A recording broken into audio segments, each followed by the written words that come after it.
So how does everybody feel about 1950s blonde furniture?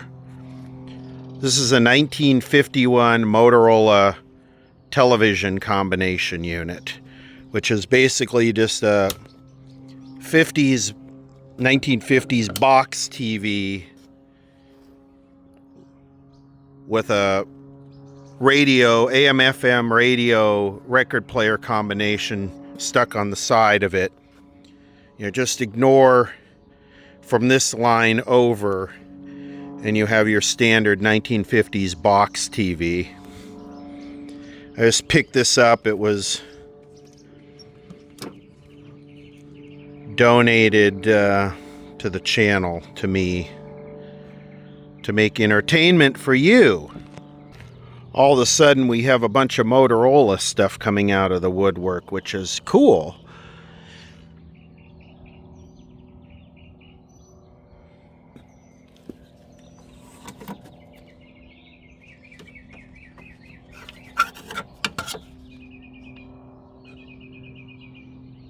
Play other side. Okay.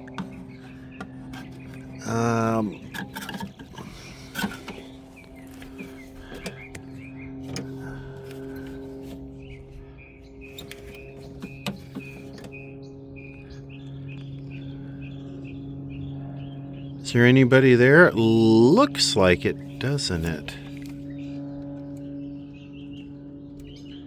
Oh. Yeah, that's more of a nail than a needle. I don't know. I don't know how long, does that pull out? I'm really not sure how long a 45 record would last with that nail.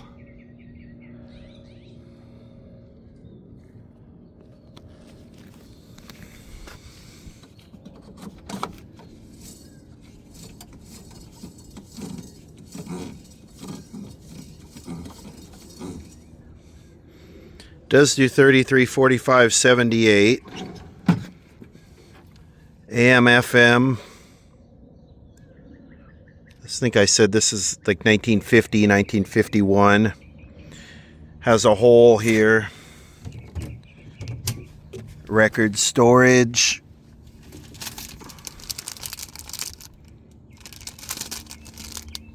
Mosquito repelling coils from 2001. I'm sorry, 2021. Don't want no mosquitoes attacking your Motorola TV. That's interesting.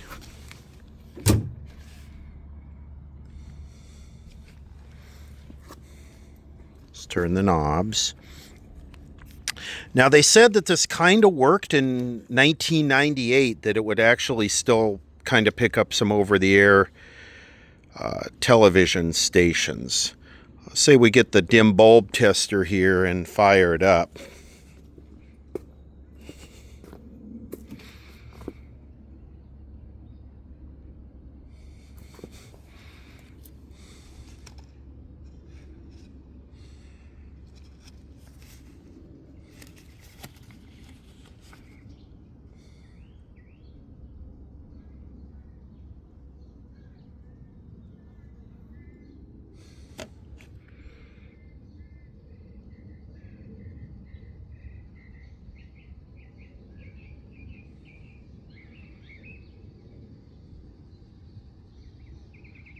Yeah, somebody defeated the interlock there.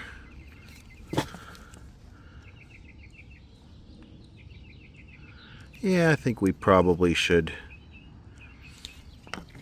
get a dim bulb tester on this. Very cool. Looks like the speaker here has a rip in it. We can glue that or put a new speaker.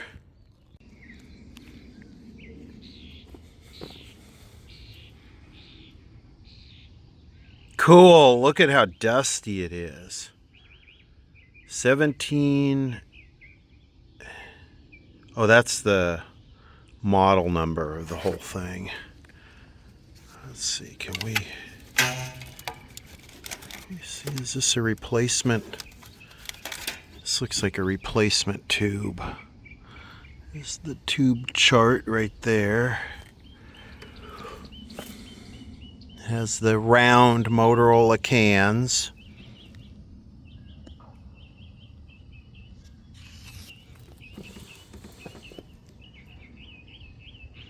It's a very standard 50s TV.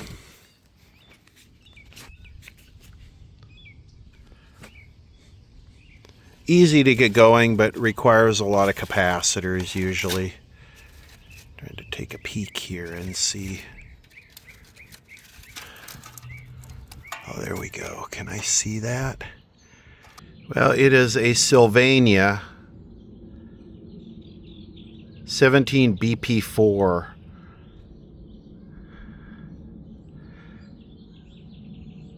That looks like a replacement. That's got to be a replacement. Now, usually I would test the CRT, but since they told me that they had a picture on it in '98 and it kind of worked, I'm not going to. We're going to dim bulb this thing here. We'll do 150 watts.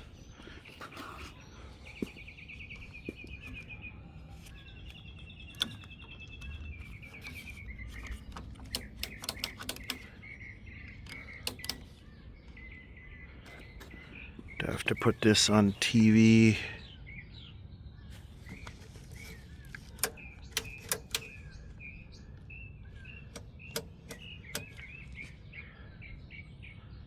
Maybe you turn this off to get the audio from the TV. I'm getting nothing here.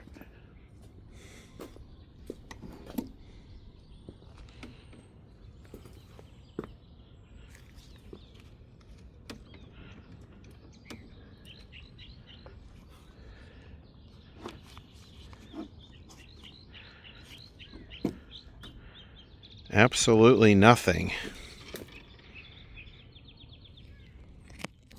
I almost can't believe that this right here is not a short.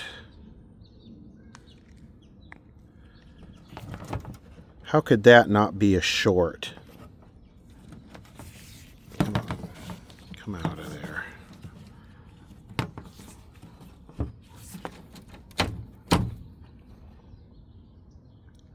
That's a short.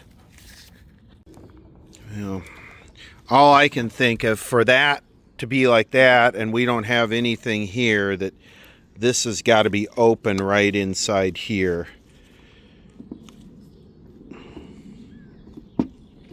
Which, yes, I believe that's the problem. So, let's just do it here. Sort of clean this off. Decrispify. And stick this one in here. Anybody home? Oh, why am I in bypass mode? I'm like looking for sparks and fire, huh? There we go. There we go. Now we got power going to it.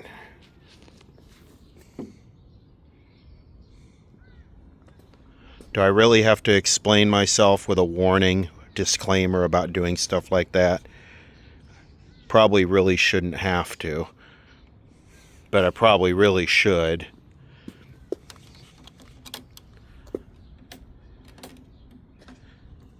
Okay.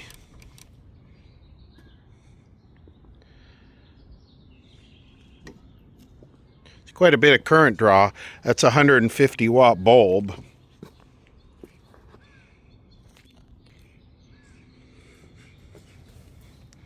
So how does the radio get power here? Does the radio get power from underneath? I don't see any.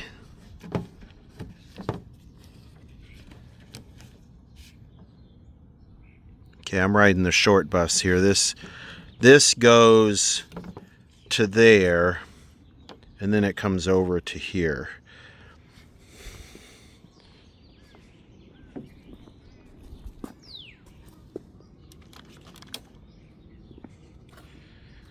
Let's see here. On. Oh, yeah.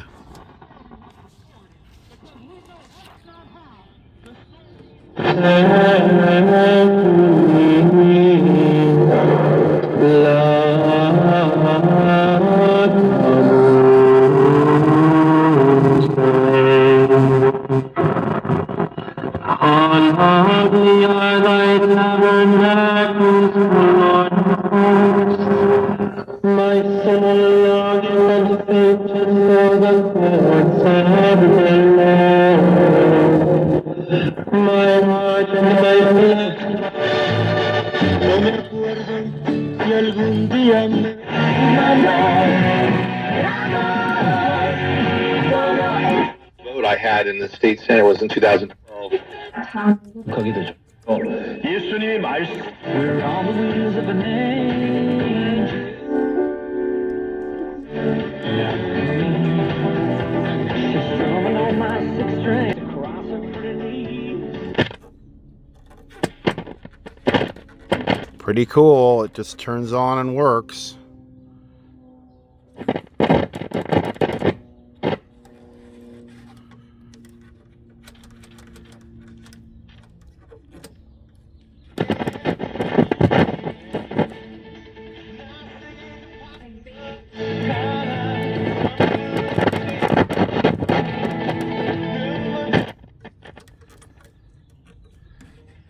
Oh, FM's waking up.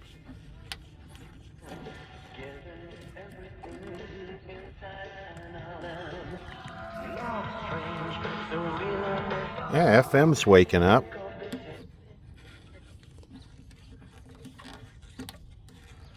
It's quiet. Maybe it has silver mica disease. Everything has silver mica disease now. Maybe it doesn't have an antenna on it. Okay, record player. Phono. Oh! Whoa. Sounding good. Let me put this in high gain mode.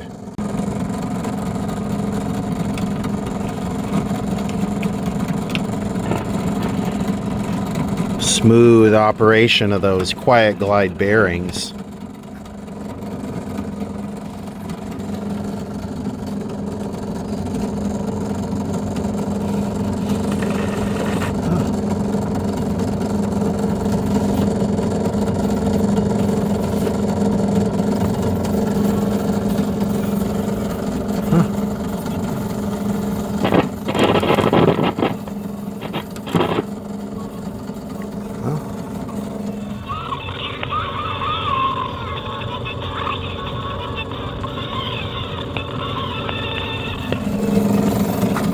What is this, a 33 RPM? Yeah, it is.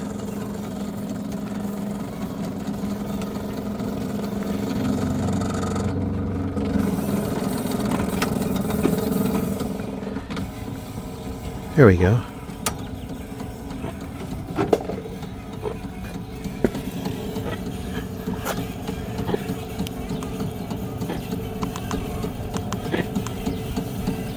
Some things just borderline on cruelty, and this is right there, I think.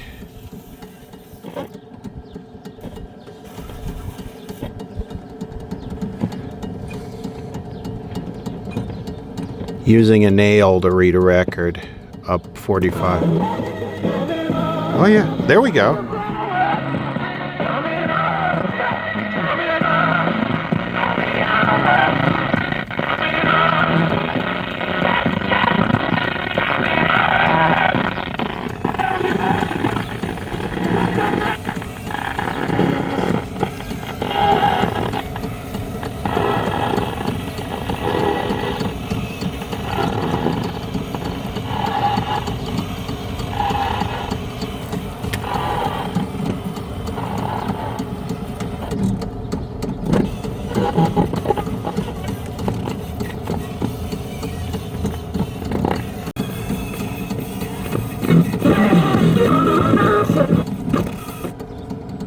Something going on here. Maybe the wires aren't making a good connection.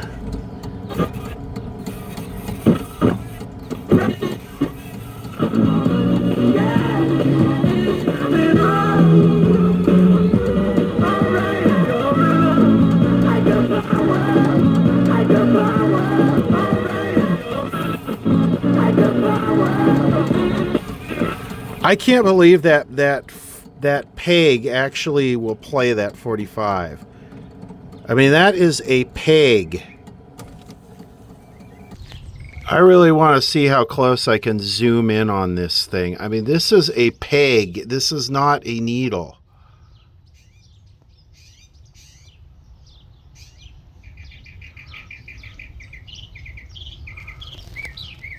There is nothing sharp about that at all. Let's get back to the TV.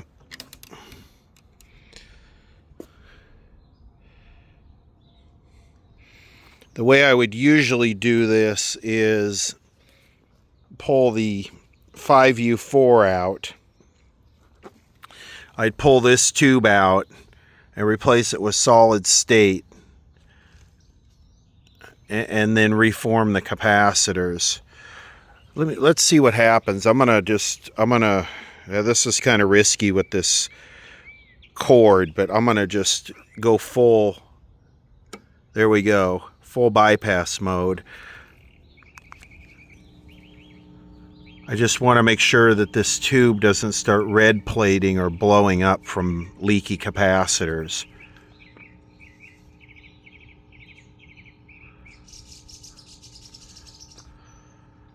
Because this will act as the fuse. Oh, wow. So it's working. It's bright. It's really bright. Yeah, everything's out of alignment. And it's rolling. The vertical's rolling. It's got bad capacitors, all the probably wax capacitors. But I'm outside, and it is really bright. This is a really strong CRT. So this is a good restoration candidate. Of course, I definitely want to do the AM/FM. Don't really know about the turntable. I'm not really that deep into turntables. I'd rather use the turntable input for an auxiliary source than a record player, especially with that needle. Yeah, I like it. I know I've been doing a lot of analysis videos lately, but that's just kind of where I'm at, and we're going to get into more technical stuff here pretty quick. So, speaker is ripped. Radio needs work, but works. It's promising. TV needs typical capacitor restoration stuff, but is very promising, has a strong CRT. Cabinet is okay.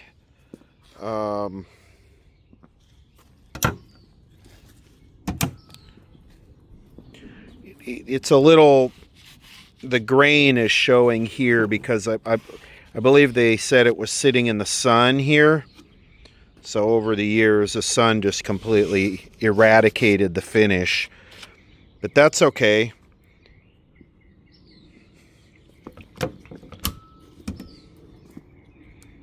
There it is, 1951 Motorola liquor cabinet.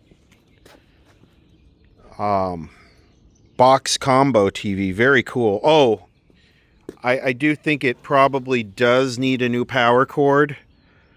We'll have to think about that, see if we can afford that. At the end of the analog era, the streets were just littered with these.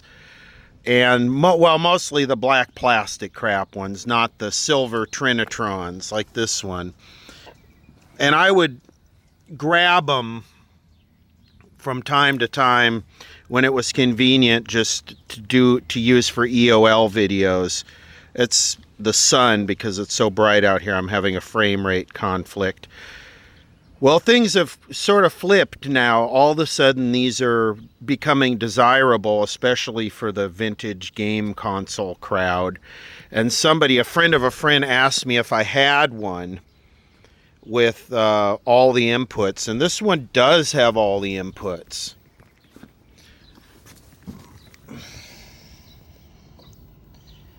This is a 2003 KV27 FS100, and unfortunately the shadow mask, or not a shadow mask, but the thing with all the wires is bent. because this should be, the background should be all green, all red, and all blue down here. And so this area right here is screwed up. And it's not degaussing because I tried degaussing it several times. It's possible one of those magnets fell off the back. I know sometimes these have magnets. But it also looks like it was dropped. That's why I was pointing out the broken spot there. And this whole thing is cracked. You know, when they turned analog off, people weren't the gentlest when they were taking these out to the curb. They would just carry it out and drop it rather than bend over and set it down. But it's just sort of interesting to look at because, again, this should be red, green, and blue. It shouldn't be red into yellow, green into blue. And it's going to be hard to see on the video, but if you look over here, the lines are perfectly straight. The vertical lines, they're not here. They're like warbly. They're not straight at all. And here you can really see the discoloration.